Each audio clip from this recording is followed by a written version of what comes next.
வணக்கங்க. தனுசு ராசியில் பிறந்த நண்பர்களுக்கு வரக்கூடிய தை மாதம் எப்படி இருக்க போகுது? வரக்கூடிய தை மாதத்தில் தனுசு ராசியில் பிறந்த நண்பர்களுடைய வாழ்க்கையிலையும் வாழ்வாதாரத்திலையும் இந்த பிரபஞ்சம் எந்த மாதிரியான மாற்றங்களை தரப்போகுதுன்றது பற்றி தானுங்க ஆதாரபூர்வமாக வேதகால முறையில் இந்த பதிவில் நம்ம பார்க்க போகிறோம். மாதம் பிறக்கப்படக்கூடியது தை மாதம் 1ஆம் தேதி செவ்வாய்க்கிழமை அதிகாலை புனர்பூச நட்சத்திரம்னு சொல்லக்கூடிய ஸ்ரீராமர் அவதரித்த நட்சத்திரம். புனர்பூச நட்சத்திரம் 4வது பாதம் கடக ராசி மகர லக்னத்தில் தானுங்க இந்த மாதம் பிறக்கப்படுது. அப்படி பிறக்கப்படக்கூடிய தை மாதம் தனுசு ராசியில் பிறந்த நண்பர்களுக்கு சாதகமாக இருக்குமா அல்லது பாதகமாக இருக்குமா? ஏன்னா எதிர்பார்ப்புகள்ன்றது எல்லாருக்கும் எல்லா மாதத்துலையும் இருக்க தானே செய்யுது. இந்த மாதத்திலேயாவது நம்மளுடைய எதிர்பார்ப்புகள் பூர்த்தி அடையுமா? தனுசு ராசியாதிபதி குரு பகவான் தனுசு ராசிக்கு 6வது பாவகத்தில் ருணரோக சத்துருஸ்தானம்னு சொல்லுவாங்க. அதுபோக தேவகுருன்னு சொல்லக்கூடிய உங்களுடைய ராசிநாதன் அசுரகுருன்னு சொல்லக்கூடிய சுக்கிரனுடைய ஆதிக்கத்தில் இத்தனை நாள் கிட்டத்தட்ட ஒரு 6-7 மாத காலமாக இருந்தார். இந்த மாதத்தில் ஒரு பரிவர்த்தனை யோகம் வருது. அற்புதமான பரிவர்த்தனை. உங்களுடைய ராசியாதிபதி எப்படி 6வது பாவகத்தில் சுக்கிர பகவானுடைய ஆதிக்கத்துக்கு போனாரோ, தை மாதம் 15ஆம் தேதி சுக்கிர பகவான் உங்கள் ராசிநாதனுடைய வீட்டுக்கு அசுரகுரு தேவகுரு வீட்டிலையும் தேவகுரு அசுரகுரு வீட்டிலையும் அருமையான பரிவர்த்தனை, அற்புதமான பரிவர்த்தனை. இதனால் தனுசு ராசி நண்பர்களுக்கு என்ன நடக்க போகுதுன்னா, உங்களுடைய முன்னேற்றத்துக்கு முட்டுக்கட்டையாக இருந்த தடைகள் நீங்க போகுது. நம்மளை யாரும் கையை பிடிச்சி கூட்டிகிட்டு போகணுன்ற அவசியம் இல்லவே இல்லை. அப்படி எதிர்பார்க்கக்கூடியவங்க நீங்கள் இல்லை. இதுதான் நம்ம போகிற பாதை அப்படின்னு வழிகாட்டுறதுக்கு ஆள் இருந்தால் போதுமானது. இந்த பிரபஞ்சம் வரக்கூடிய தை மாதத்தில் 15ஆம் தேதியிலிருந்து 30ஆம் தேதி வரை 100% உங்களுக்கு சாதகமான பலனை தரப்போகுது. தொழில் ரீதியாக வாங்காத பணத்துக்கு வட்டி கட்டிகிட்டு இருக்கிறேனுங்க, செய்யாத தவறுக்கு தண்டனை அனுபவிச்சுக்கிட்டு இருக்கிறேனுங்க, போகாத இடத்துக்கு போனேன்னு பேர் வந்துடுச்சுங்க. கிட்டத்தட்ட ஒரு 6-7 மாத காலமாக உழைப்பு மட்டும்தான் இருக்குதே தவிர உயர்வில்லை, கஷ்டம் மட்டும்தான் இருக்குதே தவிர கஷ்டத்துக்கு தகுந்த பலன் இல்லை. சந்தோஷப்படுறனோ இல்லையோ சங்கடப்படுறது நிறையவே.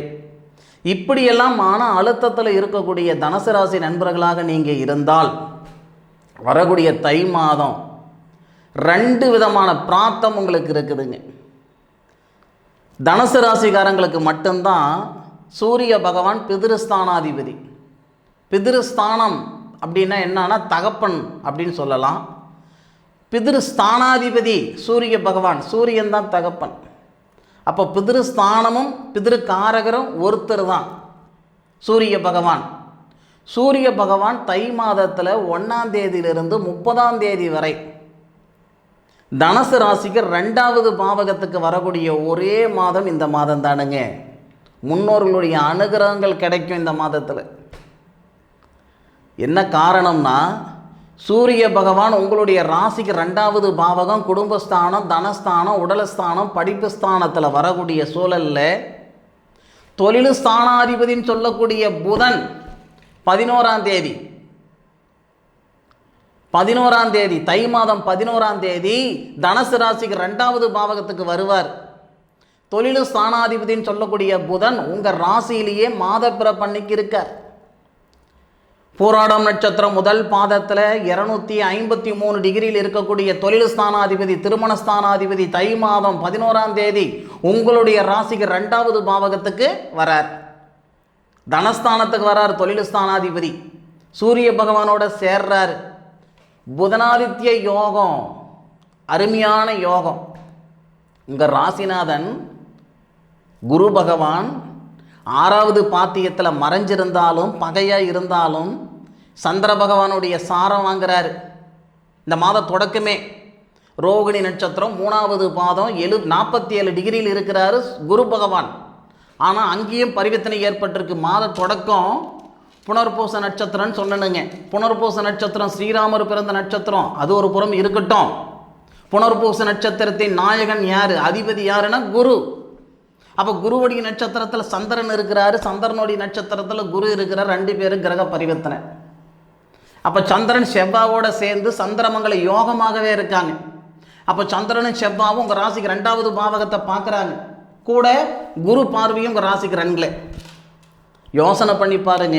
சந்திர பகவானுடைய பார்வை குருவுடைய நட்சத்திரம் வாங்கி, செவ்வாவுடைய பார்வை குருவுடைய நட்சத்திரம் வாங்கி, குருவே உங்கள் ராசிக்கு 2வது பாவகத்தை பார்க்குறார். இதில் ஒரு ஆச்சரியம் என்ன அப்படின்னா, தொழில் ஸ்தானம் சொல்லக்கூடிய 10வது பாவகத்தையும் குரு பகவான் பார்க்குறாரு. அதுபோக தொழில் ஸ்தானாதிபதி இருக்கக்கூடிய இடத்தையும் பார்க்குறார், 2வது பாவகத்தை.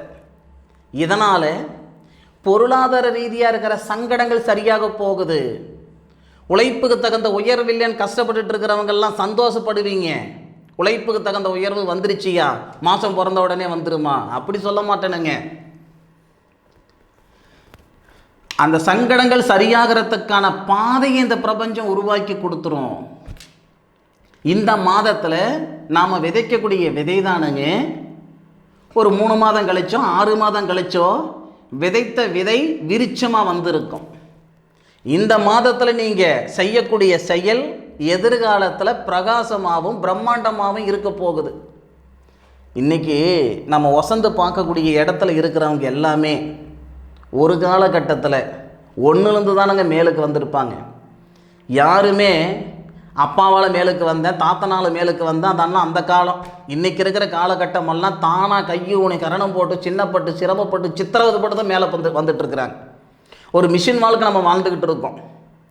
அப்படி இருக்கக்கூடிய காலகட்டத்தில் இந்த மாதம் 11ஆம் தேதிக்கு மேற்கொண்டு நீங்கள் செய்யக்கூடிய செயல் எதிர்காலத்தில் நிச்சயம் பிரகாசமாக இருக்கும். உங்கள் வம்சத்தில் வாழாத வாழ்க்கை நீங்கள் வாழ்ந்துக்கிட்டு இருக்கிறீங்க அப்படின்ற ஒரு பேர் கண்டிப்பாக எதிர்காலத்தில் வரும். அப்போது அந்த தை மாதம் 11ஆம் தேதியிலிருந்து உங்களுக்கு மிகப்பெரிய ஒரு யோகம்.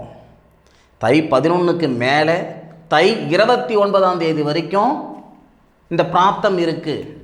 நம்ம என்ன செய்கிறோம்னா, எல்லாருக்கும் உண்டானத்தானுங்க, நான் உட்பட ஒரு வேலை செய்யணும். ஒரு நல்ல லாபகரமான ஒரு பிஸ்னஸை பார்த்தா ஏன் இந்த பிஸ்னஸ் நாம் பண்ணக்கூடாது? ஜாதகம் பார்த்து பிஸ்னஸ் பண்ணுறவங்க 10%ங்க. ஒரு தொழில் பார்த்து பண்ணுறவங்க 80%. அதில் 10% ஜெயிக்கிறாங்க, 80-70% தோக்குறாங்க. நமக்கு என்ன பிராப்தம் இருக்குது அப்படின்னு பார்க்கணும். அப்படி பிராப்தம் இருக்குதுன்னா நாம் நினச்ச நேரத்தில் செஞ்சிட முடியாது. இல்லை, எந்த பிராப்தம் இருக்குன்னு பார்க்குறோம் அது ஒரு புறம் இருக்கட்டும், எந்த நேரத்தில் அது செயல்படுத்தினா சரியாக இருக்குன்னு பாருங்கள். ஒரு தொழில் அல்லது திருமணம் எந்த ஒரு விஷயமா இருந்தாலும் 2 விதமான யோசனைகள் இருக்குனுங்க. இது செய்யலாமா அப்படின்றது ஒரு புறம் இருக்கட்டும், இது இந்த நேரத்தில் செய்யலாமா அப்படின்றது ஒரு முறை பாருங்கள். இதனால தான் தகுதி இருந்தும் தரமான வாழ்க்கை வாழாமல் நிறைய பேர் இருக்காங்க. ஒருத்தருடைய ஜாதகத்தில் 33 வயசில் சுய தொழில் செஞ்சால் ராஜா மாதிரி இருப்பாங்க அப்படின்ற மாதிரி ஒரு பிராப்தம் இருக்கும்.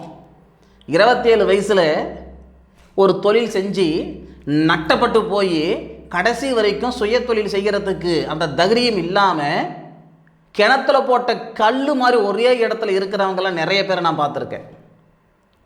ஐயா, இந்த பிரபஞ்சம் எல்லாருக்கும் எல்லா விதமான வளர்ச்சியும் கொடுக்க தான் செய்யுது, எல்லா நேரத்துலையும் கொடுக்காது. ஒவ்வொருத்தருக்கும் ஒவ்வொரு தருணத்தில் தான் சாதகமான பலனை கொடுக்கும். அதை தெரிஞ்சுக்கோங்கன்றேன். மாதம் பிறந்த உடனே இந்த மாதம் நமக்கு சாதகமாக இருக்குமா, வருடம் பிறந்த உடனே இந்த வருடம் நமக்கு சாதகமாக இருக்குமான்னு நினைக்கிறீங்க இல்லையா? உங்கள் சாதகத்தை ஒரு முறை உங்கள் ஜோதிடர்கிட்ட நாம் எதுக்கு லாக்கிப்படுவோம், எந்த நேரத்தில் நமக்கு சாதகமான ஒரு பலன் வரும், என்ன செய்தால் சாதகமாக இருக்கும் ஒரு முறை பாருங்கள். இப்போ தை மாதம் 11ஆம் தேதி உங்களுக்கு புதனாதித்ய யோகம் 2வது பாவகன் சொல்லக்கூடிய கல்வி ஸ்தானம், தனஸ்தானம், குடும்பஸ்தானம், உடல் ஸ்தானத்தில் வருது. என்னென்ன சாதகமாக இருக்குன்னு சொல்கிறேன் கேட்டுக்கோங்க. படித்த படிப்புக்கு உண்டான உத்தியோகம் வரும். என்ன காரணம்? தொழில் ஸ்தானாதிபதினு சொல்லக்கூடிய புதன் 2வது பாவகன் கல்வி ஸ்தானத்தில் குரு பார்வைப்படுறார். அப்போது படித்த படிப்புக்கு உண்டான உத்தியோகம் கிடைக்கும், வெளிநாடு போகிறதுக்கான பிராப்தம் வரும். வெளிநாட்டில் இருக்கிறவங்க நிரந்தரமான வேலை வாய்ப்பு. எப்படி சார் வெளிநாட்டில் இருக்கிறவங்க நிரந்தரமான வேலை செய்வாங்க சொல்லுங்கள் சார்? எத்தனையோ பேருக்கு எந்த நாட்டுக்கு பிழைக்க போனாங்களோ அந்த நாட்டில் கவர்மெண்ட் வேலை, அந்த நாட்டு கவர்மெண்ட் வேலை செய்கிறவங்களாம் நிறைய பேர் இருக்கிறாங்க. ஏன் இங்கிட்டு பிறந்து சேலத்தில் பிறந்து சிங்கப்பூரில் போய் தனியாக தொழில் செஞ்சு 40 பேருக்கு வேலை கொடுக்குறவங்க எத்தனையோ பேர் இருக்காங்க. காரைக்குடியில் பிறந்தவங்க உலகம் ஃபுல்லாக ஹோட்டல் வச்சுருக்கிறவங்க எத்தனையோ பேர் இருக்கிறாங்க. ஐயா, அதாவது பட்டம் பார்த்து பயிர் செய்யணும். எந்த நேரத்தில் எந்த விதையை விதைச்சா அது விளைச்சல் தருமோ அதை தான் நம்ம முன்னோர்கள் செய்தாங்க. இது விதைக்கு மட்டும் இல்லை, நம்மளுடைய வளர்ச்சிக்கும் கூட. 11ஆம் தேதி உங்களுக்கு லாபகரமான நேரம். இது ராசிக்குண்டான பலன், உங்களுக்கு உண்டான பலன் எப்படி இருக்குதுன்னு ஒரு முறை பார்த்துக்கோங்க. படித்த படிப்புக்கு உண்டான உத்தியோகம், உடல் ஆரோக்கியம். வருஷ கணக்காக வைத்தியம் பண்ணிட்டு இருந்தவர் வருட கணக்காக 6 மாதம் 1 வருஷம் 2 வருஷமாக வைத்தியம் பண்ணிட்டு இருக்கிறேனுங்க. எந்த இடத்துல எங்கே போனால் என் பித்தம் தெளிகின்ற அளவுக்கு நான் வைத்தியம் பண்ணிகிட்டு இருக்கிறேனுங்க. இது வரைக்கும் என்னுடைய தொந்தரவு என்னன்னே கண்டுபிடிக்க முடியல. அது கண்டுபிடிச்சா தானே மருந்து மாத்திரை கொடுக்க முடியும் அப்படின்னு சங்கடப்படுறவங்க ஏகப்பட்ட பேர் இருக்காங்க. மன அழுத்தமாக இருந்தாலும் சரி, மனசுக்கு பிடிச்ச கிரகமாக இருந்தாலும் சரி, உடம்புக்கு பிடிச்ச கிரகமாக இருந்தாலும் சரி, வரக்கூடிய தை மாதம் 11ஆம் தேதியிலிருந்து நிச்சயமாக சரியாகுமா? சரியாகணும், அதில் மாற்று கருத்து இல்லை. நிச்சயமாக நடக்கும். குடும்பத்தில் நிறைய நண்பர்களுக்கு மனஸ்தாபம் ஏற்பட்டிருக்கும். கணவன் மனைவியாக இருந்தால் கருத்து வேறுபாடுகள் கொடுத்துருக்கோம். ஒரு சில சங்கடங்கள் ஒரு சில நண்பர்களுக்கு ஏற்பட்டிருந்தால் அதுக்கும் இந்த நேரம் பிரகாசமாக இருக்கும், இந்த மாதம். அது எப்படி சார் சொல்கிறீங்க? நீங்கள் கேட்கக்கூடிய கேள்வி நியாயம்தானே. ஃபஸ்ட்டு, குடும்பஸ்தானாதிபதின்னு சொல்லக்கூடிய கிரகம் சனி, தனுசு ராசியில் பிறந்தவங்களுக்கு அந்த குடும்பஸ்தானாதிபதி 3வது பாவகத்தில் ஆட்சி பெற்றிருந்தாலும் யாருடைய தயவில் இருக்கிறார்னா, யாருடைய நட்சத்திரத்தில் இருக்கிறார்னா, உங்களுடைய ராசி அதிபதி குரு பகவானுடைய நட்சத்திரத்தில் தான் இந்த மாத தொடக்கத்திலேயே இருக்கார்.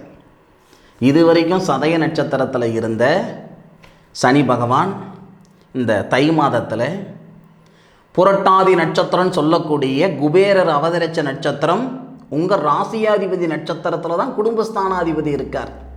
இந்த குடும்பஸ்தானாதிபதி சனி பகவானை ஐன சுகஸ்தானாதிபதினு சொல்லக்கூடிய 12 கூடிய செவ்வாய் பார்க்குறாரு.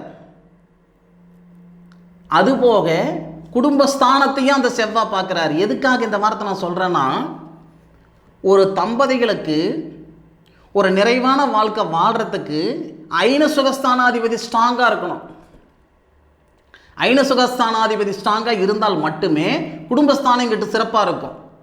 குடும்பஸ்தானாதிபதி சிறப்பு, ஐன சுகஸ்தானாதிபதிக்கு நட்சத்திரம் கொடுத்தவர் குரு, குடும்பஸ்தானாதிபதிக்கு நட்சத்திரம் கொடுத்தவர் குரு. எத்தனை விதத்தில் நீங்கள் சாதகமாக இருக்க போகிறீங்கன்னு பாருங்கள்.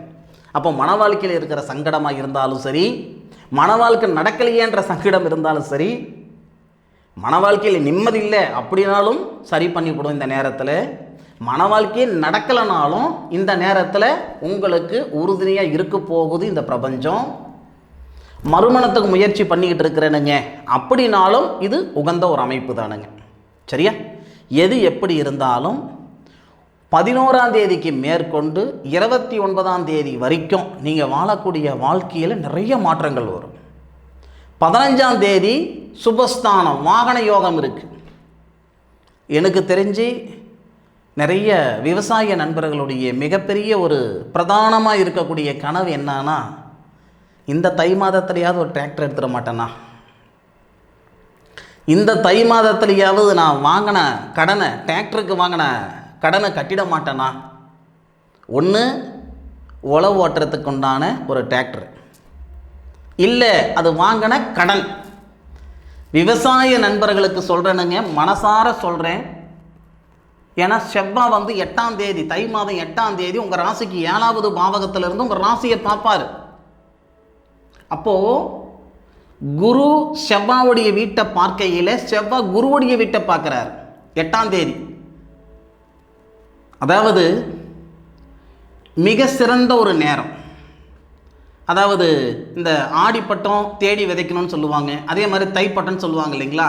இந்த மாதத்தில் நீங்கள் விதைக்கக்கூடிய விதை நீங்கள் எதிர்பார்த்ததை விட மிகப்பெரிய விளைச்சலை தரப்போகுது. அதில் எந்த விதமான ஒரு மாற்று கருத்தும் கிடையாது விவசாய நண்பர்களுக்கு. அதே மாதிரி வாகனம் வாங்குறதுக்கான பிராப்தம் விவசாய நண்பர்களுக்கு மட்டும் இல்லைங்க, தனுசு ராசியில் பிறந்தவங்களுக்கு பிரதானமாக இருக்கு. இன்னும் ஒரு சில நண்பர்களுக்கு தை மாதத்தில் வீடு வாசல் கட்டுறதுக்கு நீங்கள் அது என்ன சொல்லுவோம், பூமி பூஜை போகிறதுக்கான வாய்ப்புகள் உண்டு. அனுபவித்து சொல்லுங்க, ஆராய்ஞ்சு நான் சொல்லியிருக்கேன். வந்த தை மாதம், வரப்போகிற தை மாதம் உங்களுக்கு சாதகமாக இருந்ததா அல்லது பாதகமாக இருந்ததா அப்படின்றது அனுபவித்து சொல்லுங்கள். 100% தனுசு ராசியில் பிறந்த நண்பர்கள் தனயோகத்தோடு இருக்கிறனுங்க அப்படின்னு சொல்லக்கூடிய ஒரு சூழல் நிச்சயமாக வரும். ஏன்னா லாபஸ்தானாதிபதினு சொல்லக்கூடிய சுக்கிரன் உங்கள் ராசிக்கு 4வது பாவகன் சொல்லக்கூடிய சுபஸ்தானத்தில் போயிட்டு தொழில் ஸ்தானத்தை பார்க்குறார். பிரமாதமாக இருக்கும். துணிஞ்சு செயல்படுங்க, கட்டாயம் நல்லதே நடக்கும். இந்த பதிவு தனுசு ராசியில் பிறந்த நண்பர்களுக்கு பயனுள்ள பதிவாக இருக்கும் அப்படின்னு நான் மனசார நம்புகிறேன். இந்த பதிவு பற்றி உண்டான கருத்துக்களை கமெண்ட் பாக்ஸில் பதிவு பண்ணுங்க. மீண்டும் அடுத்த ஒரு அற்புதமான தருணத்தில் உங்கள் அனைவரையும் சந்திக்கும் வரை உங்களிடமிருந்து விடைபெறுவது உங்கள் வீட்டு ஜோதிட நண்பனான காளிதாஸ் மணிகண்டன். திருச்சிற்றம்பலம். வாழ்க வையகம், வாழ்க வளமுடன்.